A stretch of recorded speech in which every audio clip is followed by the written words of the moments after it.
la première personne que je viens introduire à la table ronde, c'est le docteur Hélène Puccio. Alors pourquoi c'est un grand plaisir? Parce qu'elle m'a rejoint en 97, donc juste l'année après, donc elle a pratiquement participé à la co-découverte du gène.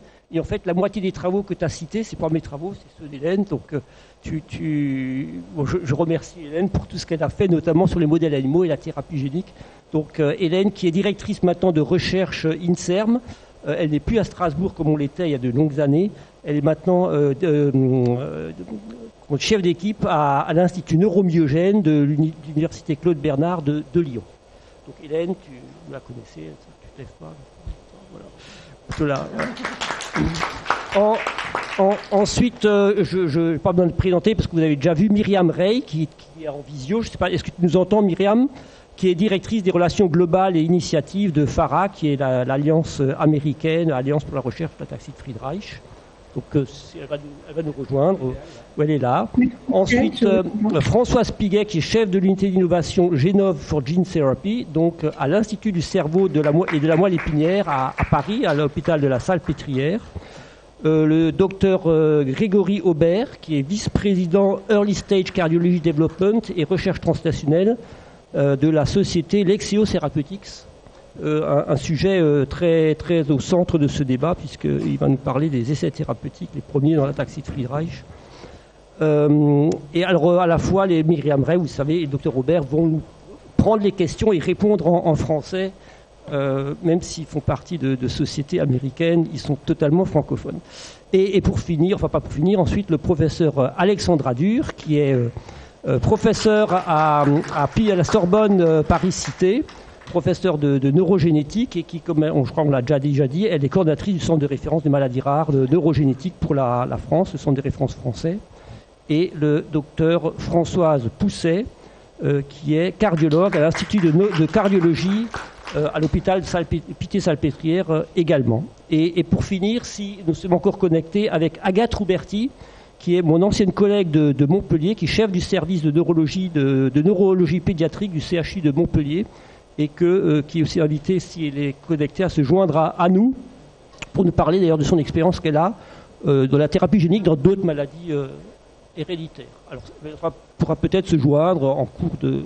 Alors, pour commencer, les docteurs donc Hélène, Myriam, Françoise et Grégory ont préparé un petit diaporama qu'on va espérer pas trop long, une vingtaine de minutes, pour expliquer où on en est sur la thérapie génique de l'ataxie de Friedreich. Et ensuite, on va ouvrir la table ronde aux questions du public. Moi, je vais commencer par vous faire une petite présentation et vous expliquer ce qu'est la thérapie génique et ce que sont ces vecteurs de thérapie génique qu'on utilise. Et ensuite, Myriam et Greg feront une overview de tout ce qui est fait à l'heure actuelle pour l'ataxie de Friedreich. Donc, la première chose, c'est vous expliquer comment on passe d'un gène à cette protéine frataxine dont on vous parle. Donc, chez l'homme, dans chacune de nos cellules, nous avons l'ADN qui est au centre du noyau et cet ADN porte les gènes. Même les petits chiens approuvent, c'est parfait. Cet ADN, on va travailler sur des copies. Quand on produit la protéine, cette copie, c'est ce qu'on appelle l'ARN. Et cet ARN va être ensuite traduit en protéines et notamment, donc toutes les protéines de notre corps vont être fabriquées comme ça, mais dans notre cas, la frataxine qui va ensuite être dirigée au sein de la mitochondrie, vous en avez entendu parler tout à l'heure, qui est notre centrale énergétique de la cellule. Et donc, que peut-on délivrer comme gène médicament ? Dans le cas de l'ataxie de Friedreich, ce qui nous intéresse, c'est d'être capable de ramener une copie fonctionnelle du gène déficient, puisque vous en avez entendu parler, on a une expansion dans le gène de la frataxine qui fait qu'on exprime très peu de frataxine. Et donc, ce qu'on va vouloir venir faire, vous avez ici l'intégralité de vos cellules qui ont le gène muté, on va venir ramener une copie fonctionnelle du gène. Alors, dit comme ça sur le papier, ça semble... Je ne peux plus passer. Bon, je vais juste dire diapo suivante, ça va être plus simple. Ah, c'est bon. Donc, dit comme ça semble relativement facile, juste de dire on veut ramener une copie fonctionnelle du gène dans les cellules. Et donc, les chercheurs, ce qu'on a fait en fait avec la thérapie génique, c'est réfléchir à comment ramener ce gène médicament. Et la question principale était, finalement, quel cheval de Troie on peut utiliser pour arriver à l'amener efficacement dans toutes les cellules qui nous intéressent. Et donc pour ça, depuis maintenant de nombreuses années, on s'est intéressé aux virus. Alors un virus, vous en avez tous entendu parler, notamment ces dernières années avec les pandémies de Covid, c'est généralement quelque chose qu'on n'aime pas trop, puisque un virus, c'est un pathogène qui va juste vouloir infecter une cellule pour être capable de se reproduire. Et donc ce qu'il va faire, c'est qu'il va venir larguer son matériel génétique dans la cellule, se reproduire, et il va venir faire exploser la cellule pour libérer les petites capsides virales dans l'environnement. Et donc dans ce cas-là, vous imaginez bien, on n'est pas du tout thérapeutique puisqu'on va aller détruire la cellule. Donc ce qui a été fait par pas mal de virologistes dans le monde depuis des années, c'est modifier ces virus en vecteurs. C'est-à-dire que dans le virus, il y a la capside, l'enveloppe, qui elle, c'est ce qui sert à être un bon cheval de Troie. Et à l'intérieur, on a les gènes viraux. Et donc, ce qu'on vient faire, c'est qu'on enlève tous les gènes viraux à l'intérieur pour lui enlever son côté pathogène. Et on utilise sa capside en mettant à l'intérieur le gène médicament pour qu'il puisse efficacement infecter les différentes cellules. Et dans ce cas-là, c'est l'animation. On va avoir notre vecteur de thérapie génique. Il vient délivrer le gène médicament. Et on passe de cellules malades à des cellules soignées. C'est un petit souvenir, c'est un clin d'œil que j'ai mis dans la présentation. Je ne sais pas si tu t'en rappelles, Hélène. C'est nos petites souris par valbumine, non traitées et traitées après approche de thérapie génique. Et donc, parler d'un vecteur, c'est finalement facile, mais qu'est-ce qu'on peut avoir comme vecteur ? Il en existe plein. Les premiers qui ont été utilisés, c'était des vecteurs dérivés du virus du sida, qui sont intégratifs, mais qui sont très mauvais pour aller infecter le cerveau et les neurones comme ça nous intéresse. Et donc finalement, quand on parle, je viens de vous parler de capside, on va beaucoup vous parler de sérotype. Dans un vecteur, quand on parle de sérotype, je vous ai dit, on a la capside et à l'intérieur les gènes viraux. Ces gènes viraux, c'est là où on va venir mettre notre gène médicament. Et cette capside, cette enveloppe, c'est ce qu'on va parler de sérotype. Donc vous allez entendre, et c'est ce qu'on voit sur la diapo suivante, en fait, selon le sérotype du vecteur. Donc là, c'est les sérotypes classiques, de 1 à 9 et plus récemment le DG. Et là, vous avez tous les tissus cibles qu'on peut avoir, donc le cerveau, le foie, le poumon, le muscle, le cœur, le rein, le pancréas. Et donc chacun, du fait de cette capside, de ce sérotype, ils vont chacun avoir un attrait particulier pour un type ou un autre de cellules. Donc ça, c'est ce qui a été cru classiquement pendant des années, que tous ces vecteurs allaient très bien dans le cerveau. Au final, le 2 un petit peu, le 5 un tout petit peu, le 9, le 8 pas du tout, le 4 pas du tout, le 1 pas du tout. Et quand je vous dis le 2, le 5, le 9, ils y vont bien, mais à la seule condition qu'on aille injecter directement dans le cerveau. Le DG, il y va chez la souris, mais pas chez le gros animal. Et à l'heure actuelle, les vecteurs les plus enclins à cibler le cerveau quand on va par une voie intraveineuse qui marche chez la souris, chez le gros animal, c'est plus des capsides complètement chimériques qui ont été créées, que ce soit PHPEB, MAC-PNS1, VCAP102, il n'a même plus AAV dans son petit nom, c'est un des derniers nés de Voyager.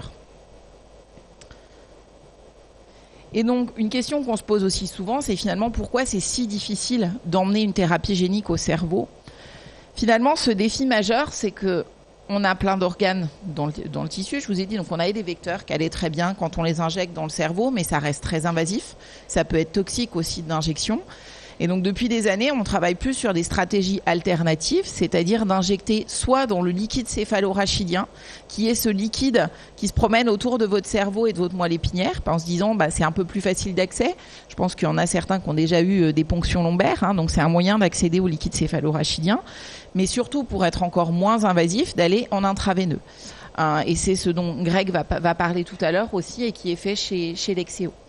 Mais le problème, c'est quand on injecte en intraveineux autour du cerveau pour le protéger. Faut bien voir, le cerveau, c'est l'unité centrale de notre corps. Donc, on veut le protéger de tout envahisseur possible, que ce soit des bactéries, des virus, des anticorps. Donc, on a une paroi, une petite peau autour du cerveau qui s'appelle la barrière hémato-encéphalique, qui nous protège en permanence. Mais quand il est question d'amener des traitements au cerveau, c'est aussi une barrière quasi infranchissable. Aussi bien pour les petites molécules, des fois, comme a parlé Alexandra avant, le défi, ça va être de les faire passer la barrière, mais d'autant plus avec les vecteurs. Et surtout, l'autre chose, c'est qu'il faut bien penser que dans un corps humain, on a 37 trillions de cellules qui, pour certaines, sont remplacées régulièrement, mais pour d'autres, elles s'arrêtent de se diviser. Donc dans le cervelet vers l'âge de 3 ans et dans le muscle, notamment le muscle cardiaque, vers l'âge de 10 ans. Donc il va bien falloir aller cibler directement ces cellules puisqu'elles sont en place et c'est celles qu'on veut aller traiter. Et donc, ce que je vous montrais aussi, c'est qu'une fois qu'on a réussi à passer cette barrière qui finalement se forme autour de ces capillaires sanguins dans le cerveau, eh ben, le cerveau, contrairement par exemple au foie, c'est pas un organe homogène. Dans le cerveau, on a différents types de cellules. On a les neurones, ils sont partis, les astrocytes, les oligodendrocytes et la gaine de myéline. Et donc derrière, il va bien falloir la frataxine, c'est une protéine qui est dans la mitochondrie. Donc il va falloir être sûr qu'on va être capable de l'emmener dans nos neurones, qui sont les cellules qui dégénèrent, que vous avez aussi ici, et notamment dans les neurones des structures bien précises qu'on connaît comme dégénérescentes dans l'ataxie de Friedreich. Donc à la fois dans le noyau, dans les noyaux cérébelleux profonds, dans le cervelet, dans la moelle épinière et dans les DRG. Et donc ça, je vais peut-être pas beaucoup revenir puisqu'on en a déjà parlé. Myriam l'a présenté tout à l'heure. Juste pour reposer par rapport au développement où Myriam va vous parler après, il faut bien penser qu'on a un chemin long de développement du médicament. Alors ça commence par la recherche fondamentale et vous l'avez entendu, hein, Michel, Hélène, ils ont identifié le gène impliqué dans l'ataxie de Friedreich il y a 30 ans. On va ensuite aller imaginer les thérapies et les tester dans un premier temps sur des modèles souris de la pathologie pour vérifier oui ou non si c'est efficace. Ensuite, on va passer sur les modèles gros animaux pour vérifier qu'on est toujours capable de cibler les tissus cibles et qu'on n'a pas de toxicité avant d'arriver à ces fameuses phases 1 à 4 dont Alexandra a parlé tout à l'heure. Alors, la particularité en thérapie génique, c'est qu'on fait rarement, on ne fait même jamais une phase 1 sur des volontaires sains, on fait toujours une phase 1-2 sur un petit nombre de patients, de manière à tester à la fois la safety, donc l'innocuité et l'efficacité, avant de passer sur une étude plus grande de phase 3 et ensuite une mise sur le marché. Donc voilà, on a abordé ceci un peu par la pipeline tout à l'heure et Françoise en a touché quelques mots aussi. Quand on parle de thérapie génétique, c'est pas juste de la thérapie génique. Donc ces gènes qui sont défectueux, s'ils ont des erreurs, on pourrait le corriger. Et là, on parle d'édition de gènes en bas. Si c'est remplacer un gène en l'ajoutant, c'est l'addition de gènes et c'est là qu'on parle plus précisément de thérapie génique. Mais aussi, il y a les deux procédures de faire ceci directement en injectant dans le corps, c'est le in vivo, ou alors extraire certaines cellules. Et là, rassurez-vous, on parle ni de cellules cardiaques ni de cellules nerveuses. Ce sont des cellules périphériques du sang ou de la lymphe pour les remanipuler génétiquement au laboratoire et les réinjecter. Dans les questions et dans les présentations qui suivent, nous allons nous limiter à la thérapie génique qui consiste à ajouter, à délivrer un gène jusqu'à jour par les moyens classiques de virus, comme Françoise l'a très joliment expliqué. On peut passer à la suivante, s'il vous plaît. Une question qui s'est posée et on a pensé avec Hélène et Françoise qu'il est vraiment important de partager ceci avec l'Assemblée. Juste après. Oui, merci. De réfléchir un peu, est-ce que ces thérapies géniques ou génétiques, est-ce qu'elles sont bien adaptées pour l'ataxie de Friedreich? C'est une question qui se pose depuis plus longtemps. La question la plus simple et facile, c'est oui.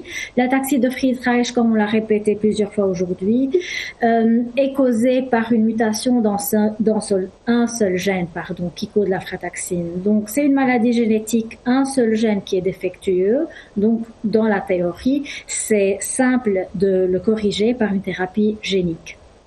Mais aussi remplacement le gène ou modifier le gène avec ses déficits et ses erreurs génétiques de GA sont deux approches possibles.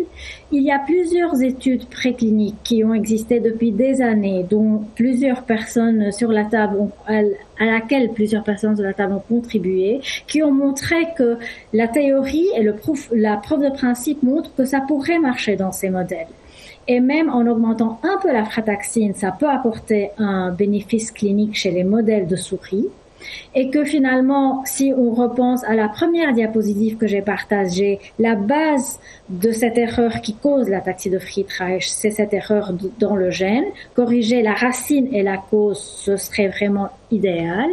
Et l'effet probablement pourra durer dans le temps, parce qu'une fois ce gène délivré et le virus débarrassé, la correction génétique reste fixée sans doute à vie. Mais il y a des défis et des inconvénients. Le gène de la frataxine doit être délivré dans plusieurs organes du corps, même si pas tous les organes, mais plusieurs. Il est impossible pour le moment de délivrer plusieurs thérapies géniques jusqu'à ce jour, alors qu'il y a des études en cours pour changer la donne. La donne actuellement, on peut recevoir une seule thérapie génique dans les méthodes traditionnelles. Et le risque de toxicité lié à la frataxine. Trop peu de frataxine, c'est pas bien, on a l'ataxie de Friedreich, mais trop de frataxine aussi a révélé être toxique dans les modèles essayés il y a quelques années. Et ne sous-estimons pas le coût.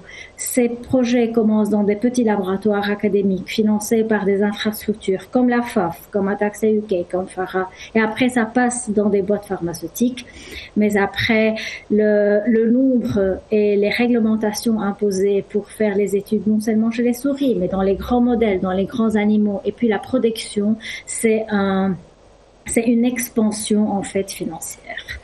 Dans la diapositive suivante, on parle encore de plus de défis. Si on pourrait passer à la suivante, s'il vous plaît.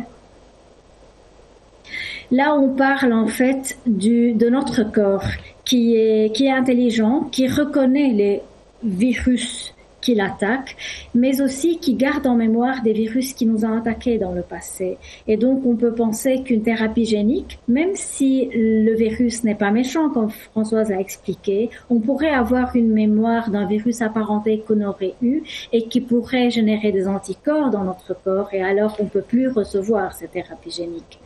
Mais aussi en fait la limitation en fait des solutions. Est-ce qu'on résout un problème? Est-ce qu'on prévient des symptômes pour qu'ils n'arrivent pas? Comment on peut améliorer toute cette recherche clinique, les essais thérapeutiques? Recruter, comment le recrutement se fait avec des petites cohortes seulement. Greg va parler de nombre de patients qu'on engage dans ces études, est un autre défi. Suivante, s'il vous plaît. Et donc, quant au choix, en fait, qui peut participer, les critères sont bien définis à l'avance, bien réfléchis, souvent comparés à l'histoire naturelle de la maladie, mais on reste avec des critères cliniques très restreints à mesurer qui devraient assurer la réussite de l'administration. Et finalement, comme je l'ai dit, il faut pas sous-estimer le coût. On commence une petite feuille de route dans un labo et après, c'est exponentiellement un très, très grand budget. Non seulement la production de virus, en réalité, Françoise a montré le corps avec toutes ces cellules qui auront besoin d'un nombre de virus aussi pour être atteints, mais aussi toutes les expériences avant, parce que le plus important finalement, c'est que ce soit safe, l'innocuité pour pouvoir passer aux études cliniques. Dans la diapositive suivante, on se concentre en fait sur la pipeline et encore dans le cadre jaune, que les programmes de thérapie géniques qui sont d'actualité. Greg va présenter le programme de l'Exeo qui vise le cœur. Je parlerai du programme de Solid Bioscience qui vise les deux systèmes essentiellement atteints dans l'ataxie de Friedreich. Je ne parlerai pas longtemps de Neurocrine parce que leur projet n'est pas encore en clinique, mais je pourrai répondre aux questions. Et avec ceci, on passe la slide et je passe la main à Greg. Un petit rappel, on ne va pas aller en trop de détails, parce qu'on pourra discuter après tout ça, mais je pense que vous savez tous que le cœur est aussi très important dans l'ataxie de Friedreich. Effectivement, la mitochondrie, les cellules cardiaques sont des cellules qui demandent énormément d'énergie, tout comme les neurones, ne peuvent pas s'arrêter, ne font pas de pause, le cœur bat en continu. Et effectivement, donc un problème mitochondrial dans la mitochondrie va causer des problèmes neuronaux, comme on a vu, mais aussi des problèmes cardiaques. Et au fil du développement de la maladie de Friedreich, l'ataxie de Friedreich, il peut y avoir une hypertrophie du cœur qui devient plus gros. Si le cœur, sur la fin, peut baisser sa fonction contractile, développer une insuffisance cardiaque, et ultimement, ça peut avoir des conséquences très graves sur les patients atteints d'ataxie de Friedreich. Donc à l'Exeo, pour tout ce qui a été expliqué au début aussi, on utilise une capside, un vecteur, qui a vraiment comme but de cibler plutôt le cœur, qui ne peut pas passer la barrière hémato-encéphalique. Donc on n'estime pas qu'on va avoir des effets centraux sur le cerveau. Effectivement, on pouvait, comme il est quand même plus simple d'atteindre le cœur par voie intraveineuse, cibler d'abord ce problème cardiaque important dans la maladie de Friedreich, avant que d'autres ou que nous-mêmes par la suite développons des thérapies géniques pour cibler le cerveau. Donc en résumé, pour voir, et ça a été expliqué aussi très bien avant par Françoise, mais dans notre cas, donc on parlait des différents sérotypes et tout ça, c'est AAVARH10 qui est utilisé, qui a été montré dans des études précliniques pour effectivement cibler particulièrement le cœur. Il peut aller dans d'autres endroits du corps, mais effectivement le but primaire c'est d'aller dans le cœur. On a le gène qui est dans cette capside. Devant le gène, il y a un promoteur, c'est-à-dire que c'est qu'est-ce qui va faire s'allumer ce gène. On a mis un promoteur ubiquitaire, ça veut dire qu'il peut s'allumer dans n'importe quelle cellule dans laquelle il serait arrivé. Donc effectivement, même si le cœur est le but principal, si tout d'un coup il va arriver dans des muscles ou d'autres, parce qu'on sait que la frataxine est absente partout, il exprimerait la frataxine aussi dans ces autres tissus. Et donc effectivement, une fois que la frataxine est là, le but c'est qu'elle est dans la mitochondrie et joue le rôle qu'elle doit jouer. Donc, si on regarde qu'est-ce qui a été évalué, donc il y a 2 études qui ont déjà été, enfin pas terminées, mais elles sont finies à l'enrollment. Une étude qui est sponsorisée par nous, donc l'Exeo, qui est faite aux États-Unis uniquement. Donc, il y a eu 3 différents centres qui ont recruté des patients, un hôpital en Floride, un Mayo Clinic à Rochester et un hôpital à Los Angeles. Et en parallèle, le founder de l'Exeo, qui s'appelle Ron Crystal, qui est une personne qui a travaillé dans les thérapies géniques pendant longtemps, a continué à faire ses études lui-même avec le même vecteur à Cornell University qui est à New York. Donc, les datas que je vous montre là, c'est vraiment la fusion de ces 2 études qui ont été regardées ensemble pour voir si on avait des effets. En gros, c'était chez l'adulte, 18 à 50 ans. Premier but, ça a été aussi très bien expliqué ce matin, c'est une phase 1-2. Parce qu'il y a les phases 1, on a entendu les phases 2. Pourquoi 1-2 ? Parce qu'effectivement, c'est de la thérapie génique, c'est permanent, donc on essaie vraiment d'utiliser le plus possible ces études pour avoir le plus de data, mais c'est malgré tout, le premier but, c'est safety, c'est-à-dire c'est vraiment ce qu'on regarde en premier. Et ensuite, d'une façon exploratoire, on va regarder à différents effets d'efficacité, justement pour planifier l'étape d'après, qui est l'étape qu'on est en train de faire maintenant, où là, vraiment, on va essayer de voir si c'est vraiment efficace. Donc voilà, donc ça on pourra en discuter encore, je ne vais pas aller trop dans les détails, mais ce qu'on a pu voir il y a 17 patients qui ont reçu ce vecteur, et des patients avec plus ou moins d'atteinte cardiaque. Tous devaient avoir une certaine atteinte cardiaque, soit vue par le CG, soit vue par l'écho, soit vue par l'IRM.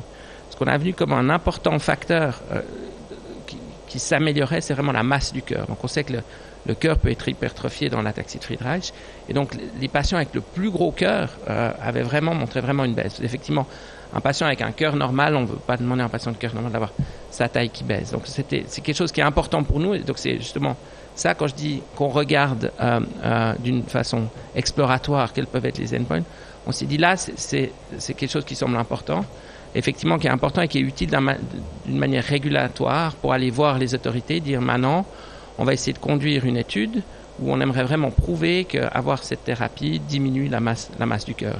Et bien sûr, on doit aussi argumenter que c'est important pour vivre plus longtemps d'avoir une masse de cœur plus basse, que si le cœur a une masse du cœur plus basse, sa fonction va durer plus longtemps, et tout ça. C'est comme ça qu'on discute avec les autorités. Et donc là, voilà, en gros, c'est tout ce qui monte là. Il y a un autre marqueur en bas, c'est la troponine, qui est un marqueur de dégénérescence du cardiomyocyte, qui aussi baisse dans ces études. Et d'un point de vue sécurité, ça a été quand même safe. C'est des doses, par rapport, si vous avez entendu, à d'autres thérapies géniques dans la maladie de Duchenne et tout ça, qui sont beaucoup plus basses.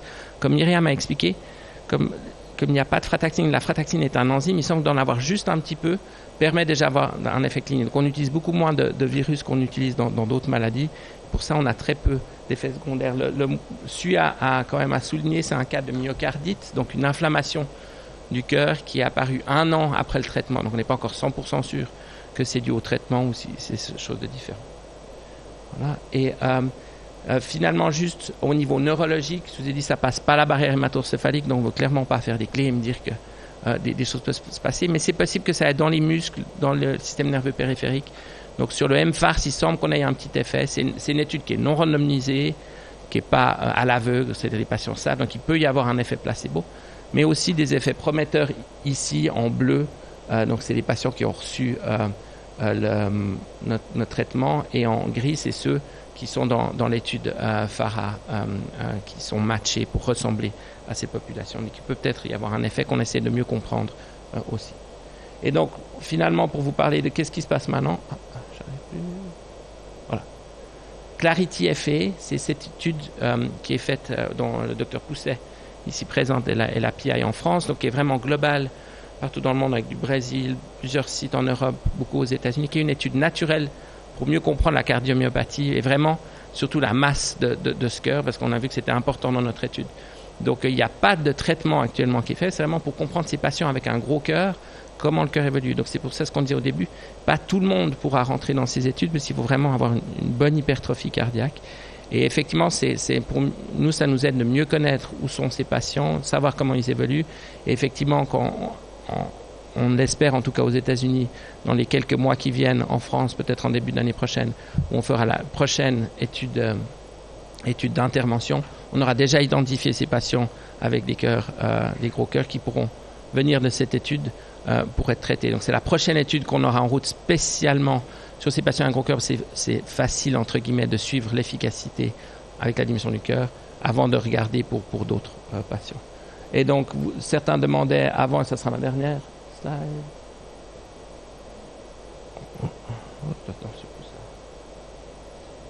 Ah, mais si je dois regarder lui.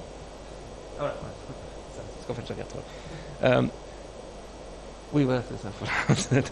Donc voilà, en fait, ça va être plus, par rapport à notre première étude, la grande cohorte, ça sera 16 à 16 et plus. Et ensuite, une fois qu'on prend aussi pour cette étude naturelle des enfants de 6 à 15 ans, pour le traitement, ils seront traités un peu plus tard, mais effectivement, on commence à ouvrir dès 6 ans.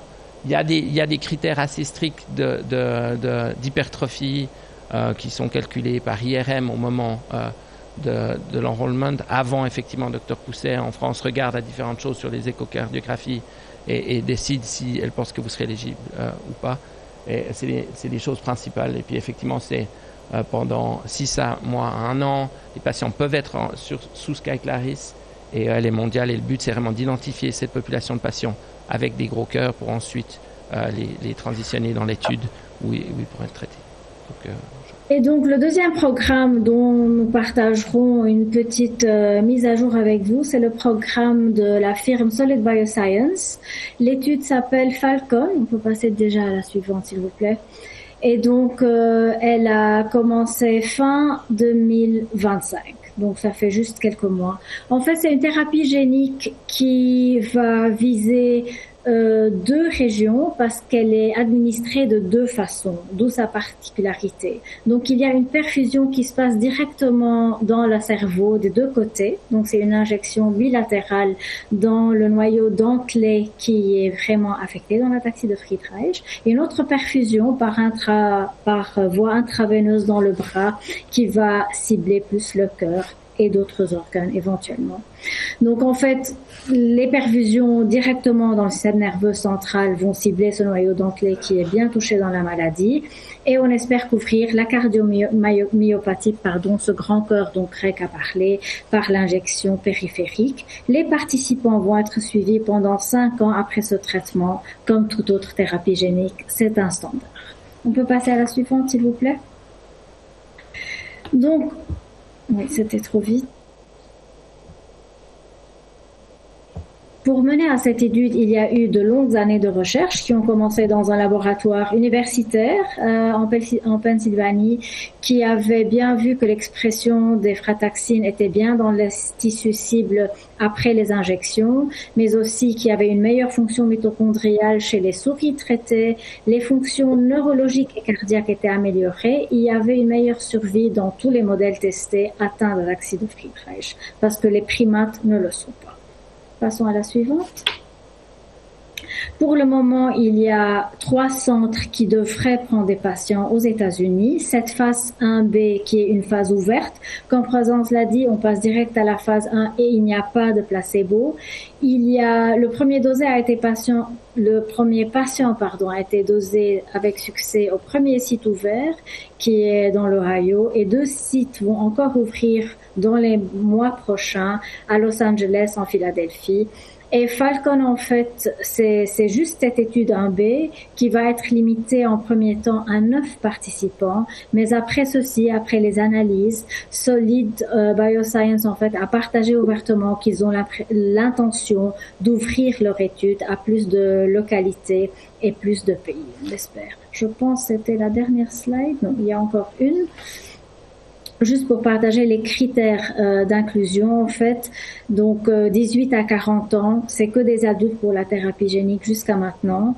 Une condition importante est qu'il ne faut pas avoir reçu une autre thérapie génique déjà. Il ne faut pas avoir des anticorps AAV, comme je l'ai mentionné, de cette immunité qui limite quand même la participation. Il faut avoir un tableau plutôt typique de l'ataxie de Friedreich. Donc, avoir eu les premiers symptômes à 25 ans ou avant. Donc, les formes tardives au late onset ne sont pas incluses. Et très important, les premiers patients dans l'étude sont des patients non ambulants et après, ils vont prendre des patients ambulants. Donc, ça favorise un peu les patients qui sont en chaise roulante.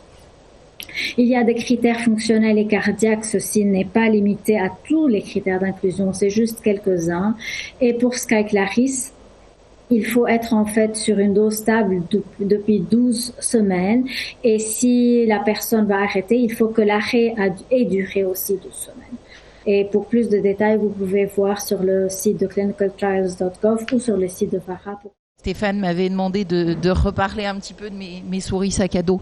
Parce que je vous avais parlé l'année dernière où je vous avais montré en fait ce qu'on faisait dans la maladie qui est la leucodystrophie métachromatique, où on a travaillé en fait, là on revient un peu à, c'est un mix entre ex et in vivo. En fait, on prend des cellules qu'on corrige avec un vecteur lentiviral de manière à ce que ce soit intégré dans le génome de la cellule. Et ensuite, ces cellules, on les charge dans des puces, on les encapsule. Et derrière, on va aller les implanter. Donc, on avait commencé avec du sous-cutané chez la souris, dans le cas de la MLD. Alors, je vais dire, on a commencé dans la MLD parce que l'enzyme qui est déficiente dans la MLD, elle est capable d'être sécrétée, recaptée naturellement. Donc, on pouvait la faire sécréter dans nos petites puces, qu'elle aille se promener chez la souris et être recaptée. Et on avait montré des résultats assez intéressants puisque, sans rentrer dans les détails, ça, c'est une souris normale. Ça, c'est les petites souris qui souffrent de leucodystrophie métachromatique où vous voyez ces accumulations bleues qui sont des sulfatides. Et chez les souris qui avaient reçu 2 versions différentes de puces, vous voyez, là, on avait une correction complète et là, quasi complète. Et donc, notre idée est venue de dire, mais peut-être qu'on peut faire la même chose pour Friedreich en se rajoutant quelques complexités puisque la frataxine, elle n'est pas sécrétée naturellement. Donc, il a fallu modifier la protéine. Je vous ai dit qu'on allait commencer l'année dernière à la FAF. Donc, on a modifié la protéine pour la faire être sécrétée par nos cellules qu'on va modifier et ensuite lui donner un peptide signal pour qu'elle soit recaptée par les cellules et aller dans la mitochondrie. Donc on a fait plusieurs essais. Là, on est au point où on a les cellules qui sont capables de les sécréter. On est en train de tester sur des fibroblastes de patients pour montrer que c'est capable de recapter. Et en parallèle, on a obtenu les autorisations pour ensuite aller tester dans le modèle qu'on avait développé avec Hélène à l'époque pour aller implanter nos petites puces avec les cellules modifiées contenant la frataxine chez les souris pour être capable de voir si on a un effet thérapeutique. Et en parallèle, ce qu'on a fait, puisque l'idée, ce serait potentiellement de pouvoir l'implanter plus proche du cerveau, on a eu, dans le cas de la MLD, on a déjà implanté ces petites puces au contact du parenchyme cérébral chez le primate. C'est parfaitement bien toléré et on montre qu'on est capable de couvrir quasi l'intégralité du cerveau du primate. Voilà, j'ai fini.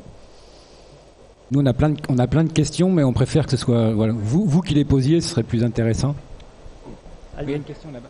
Alors Stéphane m'a un petit peu devancé sur ma problématique parce qu'effectivement, moi, je suis venu aujourd'hui avec une ferme intention de vous questionner précisément sur ces 2 petites souris parce qu'à l'époque, et le temps est passé, on est peut-être déjà à près d'une dizaine d'années, je crois, de mémoire ici, où on est sorti de cet amphi avec les plus grands encouragements. Moi, je suis père d'une ataxique qui a 34 ans aujourd'hui. Et j'ai souvenir de ce moment où on a vu effectivement ces 2 souris se balader, gigoter, l'une qui était très voilà, et l'autre qui, après le traitement, allait beaucoup mieux. Alors, vous avez la science, bien évidemment. Nous, on a les patients. Et notre patience, effectivement, elle commence parfois à perdre de patience. Voilà. Enfin, moi, très concrètement, vous avez déjà essayé de répondre, mais il faut être peut-être un peu plus précis pour nous, qui sommes des profanes. Nous, ces souris, alors, je ne sais pas ce qu'elles sont devenues très concrètement parce que j'écoute, mais parfois le langage des scientifiques, votre langage est parfois inaccessible à nous. Voilà. Très concrètement, que sont devenues ces souris ? Est-ce qu'elles ont succombé aussi à la maladie? Je n'en sais rien. Parce qu'après les souris, quelques années après, effectivement, il m'a semblé comprendre, je me trompe peut-être, que c'était plus du neurone, mais c'était du cardiaque. Enfin, voilà. On était parti d'abord sur la thérapie génique qui pouvait corriger effectivement ce problème neuro, et puis après, on est parti effectivement sur une correction qui visait à corriger le problème cardiaque. Alors, voilà. Le Sky Clarisse, effectivement, moi, me pose une difficulté. Mais bon, bref, sur les souris, moi, j'aimerais que, très concrètement, mais alors avec des mots accessibles à tous, qu'on puisse effectivement bien comprendre où en est cette thérapie génique, parce que, visiblement, je suis certain que c'est pas une solution médicamenteuse qui traitera cette pathologie. C'est la thérapie génique. On a compris la question, et je crois que Hélène veut répondre à la question. Oui, parce que c'est effectivement... Voilà. Donc, merci pour cette question.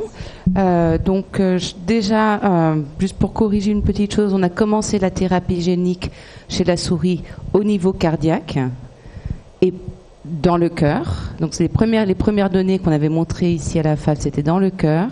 Et ensuite, on a montré la même chose au niveau des neurones sur les souris.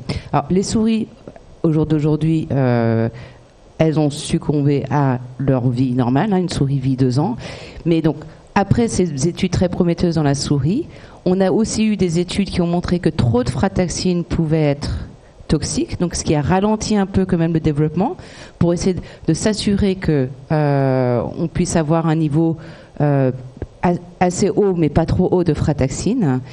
Et ensuite, il a fallu faire les études permettant d'aller soit chez le gros animal pour démontrer dans le gros que ça atteignait correctement les tissus dans le gros animal, faire les études de production de l'AAV, du médicament, pour pouvoir avoir suffisamment d'AAV, suffisamment pur pour pouvoir aller en clinique, et de faire toutes les études de toxicité nécessaires pour pouvoir demander aux agences de médicaments si on peut, oui ou non, tester.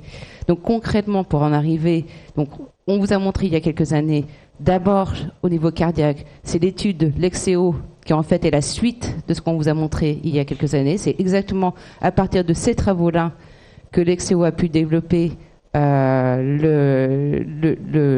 l'essai clinique maintenant. Et pour la partie neuronale, c'est maintenant dans les mains en partie de Voyager Neurocrine. Elle n'a pas encore montré Myriam nous a pas montré où ils en sont, parce qu'ils ne sont pas tout à fait encore en clinique, mais ils vont bientôt être en clinique. Mais les travaux qu'on a montrés ont aussi permis à Solid Bioscience, ou en fait au laboratoire académique à Philadelphia, de continuer à développer les choses pour pouvoir justement aller en clinique. Donc en fait, ces études prometteuses sont maintenant en clinique. C'est là où on en est. Je voudrais ajouter quelque chose. J'en avais, suite aux travaux de toi et de toi d'ailleurs, puisque c'était, il y a 2 industries qui se sont intéressées à faire la thérapie génique, même 3. 2 sont venus me voir pour dire alors est-ce qu'on peut injecter ça et tout ça, et je dis ce serait super, et donc ils ont essayé de faire ça, c'est le singe, parce que c'est un plus grand cœur, parce qu'ils doivent produire le virus en fonction de ce cœur et de la neurologie. Et c'était toxique, les singes sont morts. Donc ils sont tout arrêtés. Donc ceux-là, j'en ai plus entendu parler même. Donc moi, je me suis dit, ah oui, c'est arrêté. Du coup, on s'était retourné vers Françoise, on a dit, mais il y a le truc des capsules, peut-être on peut mettre un peu de frataxine, parce qu'il est clair nous, on ne peut pas estimer la quantité de frataxine qui va être produite par le virus, d'une certaine manière, si je ne me trompe pas. Donc, si on produit trop, on tue. Voilà, donc là, tout à coup, ça s'est un peu ralenti. Sur la souris, on peut la tuer, mais pas vraiment le... Oui. Mais le singe, oui. Et pour compléter aussi, parce que moi, après, je suis partie du labo d'Hélène, mais j'ai continué de la thérapie génique sur d'autres modèles. Aussi, depuis le moment où on a présenté ces données, et quand on l'a fait avec Hélène chez la souris, le vecteur de choix chez la souris, c'était un AAV9 qui allait très bien dans le cervelet et dans les DRG.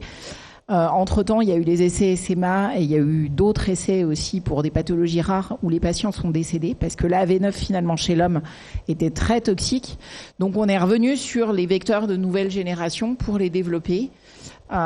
Soit les gros groupes d'industrie, moi dans mon labo on en a développé aussi. On arrive maintenant avec des vecteurs qui vont être capables, on veut absolument éviter ce que disait Alexandra, d'aller injecter en intracérébral parce qu'on a ces problèmes de... Faut imaginer quand on injecte en intracérébral, à l'endroit de l'injection, il y en a des grandes quantités et après ça diffuse un petit peu mais pas beaucoup. Le problème c'est qu'à l'endroit où on en a des grandes quantités, c'est toxique. Donc c'est pour ça qu'on a voulu aller vers comment délivrer autrement et en intraveineux. Mais ce qu'on veut être sûr, c'est aller en intraveineux avec des vecteurs dont on est sûr qu'ils vont passer la barrière, ne pas être toxiques sur le reste du système, de l'organisme. Voilà, donc effectivement, le message, c'est que, on va dire, on avait dit 2018, donc ça fait 8 ans, qu'il faut 8 ans, on va dire comme ça, à cause des problèmes rencontrés qui n'étaient pas attendus, pour passer de la souris à l'homme, en passant par le singe. Et maintenant, l'homme, c'est symbolisé par les XEO qui sont les premiers. Et vous voyez que c'est très limité, puisqu'ils ont commencé avec 16 patients. Et d'ailleurs, moi, j'aimerais, Greg, que tu me dises qu'est-ce qu'il est arrivé du 17e, qui n'était pas sur la diapo. Qu'est-ce qui lui est arrivé? Il va très bien. Mais effectivement, pour dire, je réduirais même, parce que les travaux d'Hélène, je crois que c'était 2014, ce qu'ils avaient été publiés. Et puis effectivement, l'étude, elle a commencé il y a quelques années. On a mis quand même pas mal de temps à trouver ces 16 patients. Ça fait 2 ans. Donc effectivement, ça s'est développé et puis ça continue de se développer, en tout cas pour la méthode cardiaque. Donc le 17e, il n'est pas dans les résultats parce qu'il a été dosé en novembre, si je ne me trompe pas. Donc on n'a pas encore 6 mois de data pour le mettre dans les data. C'est juste qu'il est trop jeune au niveau de l'étude pour être dedans. Oui, il va bien. Oui, tout le monde va bien. Oui. Donc, oui. C'est juste qu'effectivement, je dis maintenant, dose est 17, mais on a des résultats que pour 16. La myocardite. Moi, personnellement, je pense. Après, effectivement, d'un point de vue régulatoire, on est obligé de l'annoncer et de l'expliquer parce qu'il y a pas mal d'études qui ont été faites across, j'ai des mots anglais qui sortent un peu, mais dans toutes les différentes études de thérapie génique cardiaque, il y en a quand même pas mal pour d'autres maladies rares cardiaques où ils utilisent le même genre d'AAV. Il y a des myocardites qui arrivent, mais généralement, c'est très tôt, jusqu'à 3 mois après l'infusion. Nous, on a vu 1 an après. Ça n'a jamais été observé comme ça. Alors justement, on se demande, le patient a toujours très bien été, il n'y a pas eu de baisse de la fonction cardiaque. C'était juste une élévation de cette troponine et tout ça. Donc le patient toujours là, va toujours très bien. Mais on doit quand même le reporter et dire qu'on a eu un cas de myocardite à 1 an pour qu'on soit transparent là-dessus.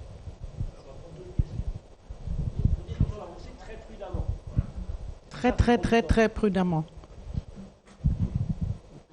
Oui, je suis maman d'une ataxique et je voudrais d'abord féliciter toutes vos recherches parce qu'elle est quand même ancienne ataxique.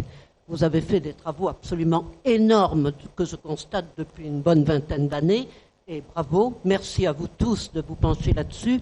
Maintenant, on a parlé des souris, on a même été jusqu'aux singes.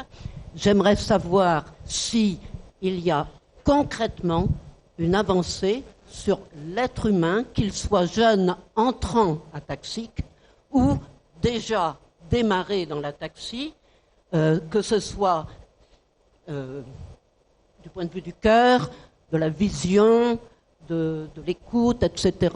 Est-ce que pour l'instant, on a un résultat concret chez un être humain? Je pense que ce qu'on vient de montrer, les premiers résultats qu'on a, sont les résultats que Greg a montré, que l'Exeo a montré ici, où il nous a montré un graphe où on voit la dose administrée, enfin pas la dose, on voit la thérapie administrée chez 16 patients et on voit l'évolution du cœur. Maintenant, c'est encourageant parce qu'on voit que la taille du cœur baisse, mais on ne sait pas encore si c'est thérapeutique ou pas. Comme il dit, il y a 5 ans d'études. Voilà, mais donc les premières choses chez l'humain sont en train de sortir. Et pour la partie neurologique, comme l'a dit Myriam, Solid Bioscience vient de doser son premier patient fin 2025. Et donc on va commencer à avoir des résultats qui vont venir d'ici 2-3 ans. précision, ce sont toutes des sociétés pharmaceutiques américaines et tous les patients sont américains. Si vous voulez savoir, est-ce que ça vient en France ? Et peut-être qu'Alexandra peut nous dire dans quel avenir on peut espérer que ça va arriver. Non, mais le site Lexeco est en France, à Paris. Hein. Donc, on va traiter sous Françoise. Si tu veux lui passer le micro, peut-être tu peux dire un peu. Nous, on est centre investigateur. Le souci, c'est que les critères d'inclusion dans cette étude sont des cardiopathies très particulières. Il faut quand même avoir, vous savez, dans l'ataxie de Friedreich, la cardiopathie, elle n'est pas du tout uniforme. Et en fait, on ne sait même pas bien quand on dit une cardiopathie, ça ne veut rien dire du tout. C'est j'ai un cœur qui est un peu plus épais que la normale, avec une fonction normale. Et donc, en fait, dans cette étude, il faut que le cœur il soit très épais et que la fonction, elle soit quasi normale. Donc, du coup, il y a pas mal de gens qui ne vont pas y aller. Après, il faut, dans les critères aussi de suivi pour que cette étude soit interprétable, en fait, on explore le cœur par l'IRM cardiaque. Alors, ceux qui en ont déjà eu, c'est assez dur, une IRM cardiaque. On est sanglé, ça dure plus d'1 heure. Mais là, en fait, on fait 3 IRM par an. Et donc, il faut que l'IRM soit interprétable. Donc, chez certains patients, c'est pas possible. Si on a des clonies, si on a quelques... Donc, en fait, donc nous, on a déjà eu des patients qui ont été sélectionnés, qui n'ont pas été retenus. Et donc, il y a d'autres centres dans le monde pareil. En fait, les patients ont été pré-inclus. Et en fait, on ne peut pas, ce qu'on appelle les inclure définitivement dans l'étude. Mais c'est un petit peu c'est un peu normal de faire comme ça pour voir si, comme c'est tellement préliminaire cette étude, s'il y a un effet ou pas, et un effet positif, et comme on dit aussi un effet délétère. C'est pour ça que je parlais des phases 1 et 2, parce que c'est justement là, on regarde juste si ça, c'est pas mauvais. On regarde pas si les gens vont mieux, si tout ça. On regarde juste si ça va pas être délétère. Parce que quel mot il faut utiliser? Ouais. Dans le cœur, il faut quand même bien voir qu'il y a une partie des gens qui n'auront jamais de problème avec leur cardiopathie due au Friedreich. Hein, tout le monde ne fait pas des choses très graves. Moi, je suis dans un centre de greffe de patients qui vont pas bien. Il y a certains d'entre vous que je connais parce qu'ils sont venus chez nous. C'est très particulier, mais c'est pas la majorité des patients atteints d'ataxie de Friedreich. Beaucoup n'auront pas beaucoup de problèmes avant 40-45 ans. Et même après, certains n'en auront pas du tout. Donc, c'est important de sélectionner les patients qui sont le plus à risque d'avoir des problèmes cardiologiques. Est-ce qu'il y a d'autres questions? Parce qu'on va peut-être passer...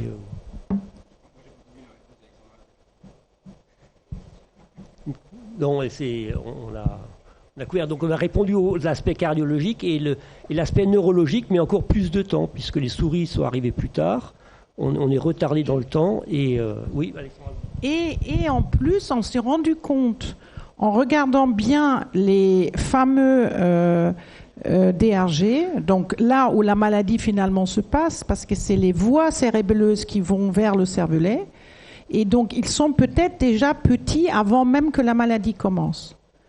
Donc la question, c'est-à-dire que pourquoi on va d'abord dans le cœur? Je m'excuse, je dis des trucs archi simples, mais parce que le cœur, il est trop gros, on veut qu'il soit plus petit. Bon, est-ce que c'est forcément un bon truc? Je sais pas, il faut pas quand même qu'il soit trop petit. Hein. Il faut qu'il soit un peu plus petit, mais pas trop petit quand même, hein, parce qu'autrement il fonctionne plus. Pour le neuro, on veut le contraire.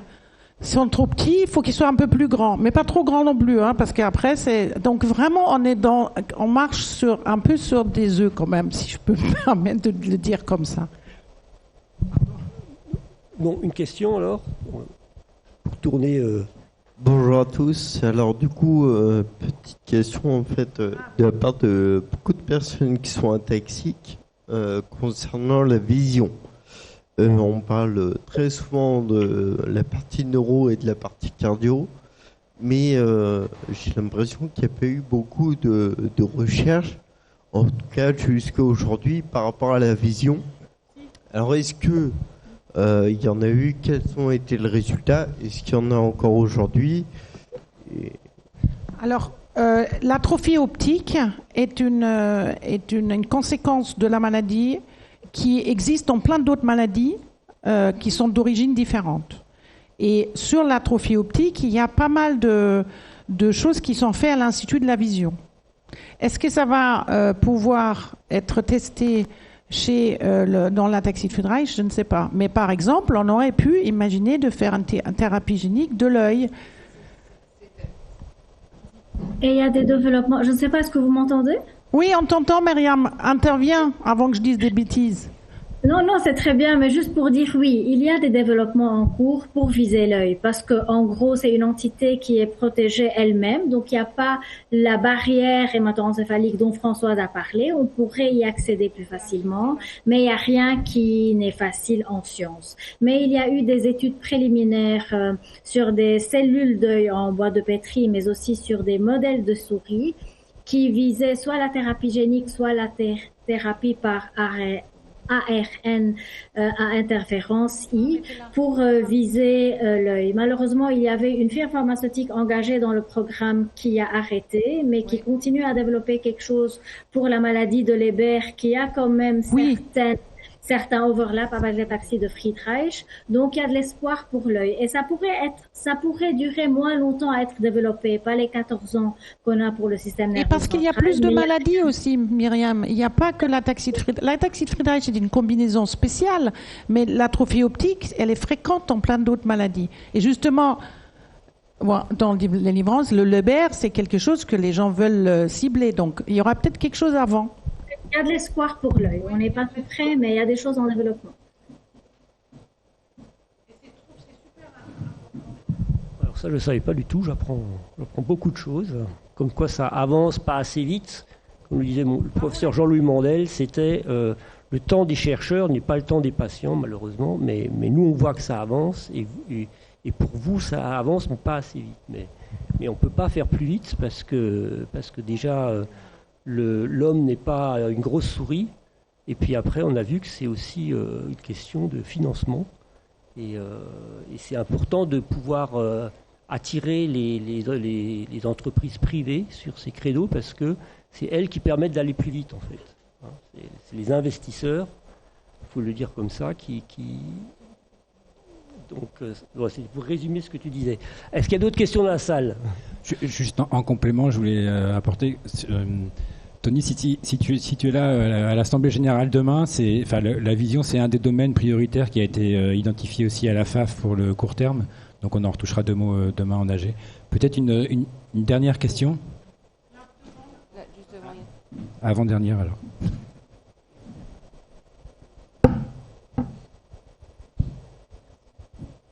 Alors, vous parlez de la vision, mais moi je voudrais savoir pour l'audition, le problème d'oreille, s'il y a des soucis chez les ataxiques. C'est pareil, c'est une neuropathie. Comme pour l'œil, c'est le nerf auditif qui fonctionne plus. C'est pareil que pour l'œil. Ok, donc beaucoup de gens ont des problèmes d'oreille alors, en ataxie. Ah oui. Ok. Oui, mes deux filles ont des problèmes. Absolument. C'est fréquent. La diminution de compréhension dans le bruit, quand il y a beaucoup de bruit dans un bar ou même quand on a un déjeuner avec beaucoup de personnes, ils entendent moins bien. Donc c'est vrai que c'est vraiment une neuropathie et ça a été montré à plusieurs reprises par une équipe qui fait des recherches à Clermont-Ferrand et nous on a un service d'ORL qui s'occupe de ça. Pas mal, mais là aussi, elle aura peut-être des thérapies, mais pas tout de suite. Et juste pour ça, alors c'est pas dans l'ataxie de Friedreich, mais il y a une société qui s'est mise à travailler en thérapie génique sur la surdité, puisque toutes les fameuses capsides dont je parlais tout à l'heure, faut savoir que dans les nerfs, ils aiment pas y aller, les virus à aller, même quand on a des bons virus, ils aiment pas ces types de cellules. Mais là, il y a des boîtes qui ont trouvé des nouveaux vecteurs pour d'autres maladies qui sont capables d'aller. Ils ont appris à injecter, à faire une petite incision derrière l'oreille pour aller injecter. Donc ça va ouvrir la voie au développement de thérapie pour cibler justement le nerf auditif qui pourra être appliqué dans l'ataxie de Friedreich et dans toutes les pathologies où il y a un déficit auditif.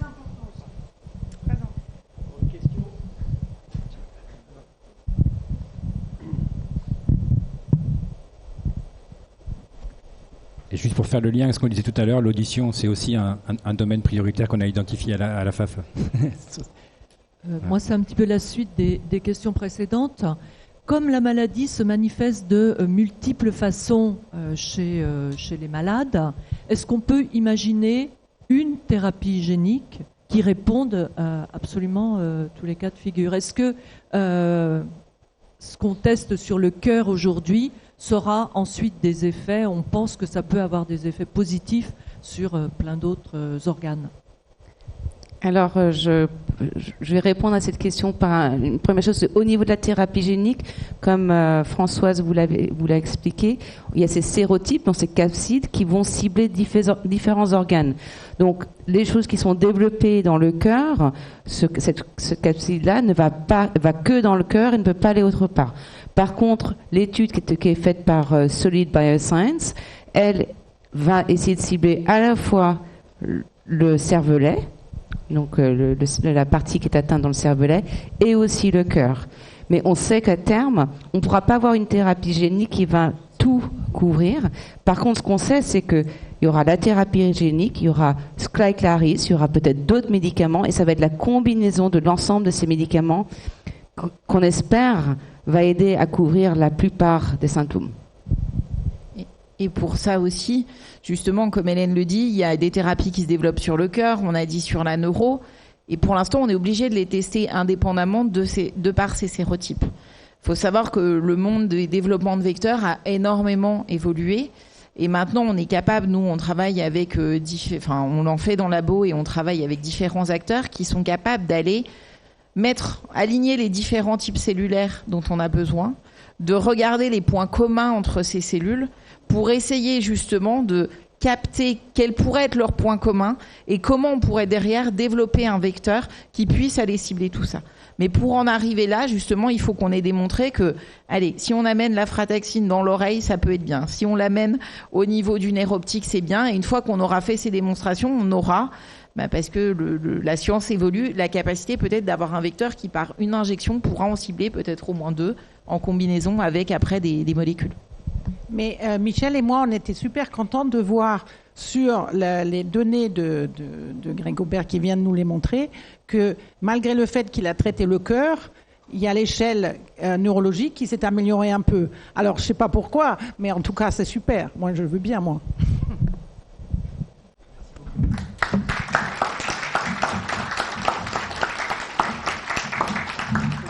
Merci.